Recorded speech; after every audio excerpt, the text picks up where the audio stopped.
Parody ഗാനത്തിന്റെ പേരിൽ ഈ കേസെടുത്തു. അപ്പോൾ അത് നിർമ്മിച്ച എനിക്കറിയില്ല, അത് നിയമപരമാണ്. പാർട്ടി ഒരു നിലപാടൊന്നും അത് സംബന്ധിച്ച് എടുത്തിട്ടില്ല. ഇടതുപക്ഷ ജനാധിപത്യ മുന്നണി എടുത്തിട്ടില്ല. ചില പരാതികളുടെ അടിസ്ഥാനത്തിൽ അത് തികച്ചും നിയമപരമായ നിലപാടാണ്. ആ നിയമപരമായ നടപടി ശരിയോ തെറ്റോ എന്നൊക്കെ ആളുകൾ പരിശോധിക്കാൻ അവസരമുണ്ടല്ലോ. ഞങ്ങളത് പരിശോധിച്ച് ഇടപെട്ടിട്ടില്ല. ഇനി വേണമെന്നുണ്ട് പരിശോധിക്കാം. പാർട്ടിയുടെയും LDFന്റെയും നിലപാടും അല്ല, അതിനെപ്പറ്റി ഞാൻ പറഞ്ഞത്, അതിനെപ്പറ്റി ചർച്ച ചെയ്തിട്ടില്ല ഞാൻ പറഞ്ഞു. ഈ CBCI പ്രതിനിധി ഇന്നലെ ഒരു പ്രതികരണം നടത്തുകയുണ്ട്. അതായത് തദ്ദേശ തെരഞ്ഞെടുപ്പിൽ ക്രൈസ്തവ സഭയുടെ അതൃപ്തിയാണ്.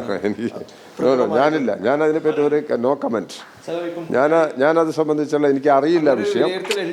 അല്ല, അങ്ങനെയില്ല. അങ്ങനെ ഒരു പ്രശ്നം ഞാൻ പറഞ്ഞല്ലോ. ഇടതുപക്ഷ ജനാധിപത്യ മുന്നണി തെരഞ്ഞെടുപ്പിന്റെ ഫലവുമായി ഞങ്ങൾ പ്രതീക്ഷിച്ച ഫലമുണ്ടായില്ല. ഞങ്ങൾ തോൽക്കാനിടയായി. ആ യാഥാർത്ഥ്യം ഞങ്ങൾ അംഗീകരിക്കുകയാണ്. ആ ജനവിധി ഞങ്ങൾ അംഗീകരിക്കുകയാണ്. ആ ജനവിധി അംഗീകരിക്കുന്ന സമയത്ത് ഞങ്ങൾ വളരെ വ്യക്തത വരുത്തി പറഞ്ഞൊരു കാര്യമുണ്ട്. ഇതിൻ്റെ മേലെ ഒരു ഇടതുപക്ഷ ജനാധിപത്യ മുന്നണി എന്ത് രാഷ്ട്രീയമാണോ ഉയർത്തിപ്പിടിച്ചത്, ആ രാഷ്ട്രീയ നിലപാട് തുടർന്ന് മുമ്പോട്ട് പോവുക. അത് ഈ തെരഞ്ഞെടുപ്പിൻ്റെ ഈ ഘട്ടത്തിൽ ഏതെങ്കിലും നീക്കുപോക്കുണ്ടാക്കി നേട്ടമുണ്ടാക്കാൻ ഒരു നടപടിയും ഇടതുപക്ഷ ജനാധിപത്യ മുന്നണി സ്വീകരിക്കില്ല എന്നുള്ളത് ഞാൻ നേരത്തെ തന്നെ വ്യക്തമാക്കിയിട്ടുണ്ട്. അത് ഇടതുപക്ഷ ജനാധിപത്യ മുന്നണി ചർച്ച ചെയ്തിട്ടുള്ള ഒരു നിലപാടാണ്. അപ്പം ഇത് അങ്ങനെ ഒരു വിഷയങ്ങളൊന്നും ഇതിനകത്ത് മറ്റു രീതിയിൽ വരുന്നില്ല. ഞാൻ ഇന്നലെ പറഞ്ഞിട്ടുണ്ടല്ലോ, ക്രൈസ്തവ വിഭാഗം. അതാണ് എന്നോട് മറന്നുപോയി. അല്ല, എന്നൊക്കെ ഒരു മിനിറ്റ്.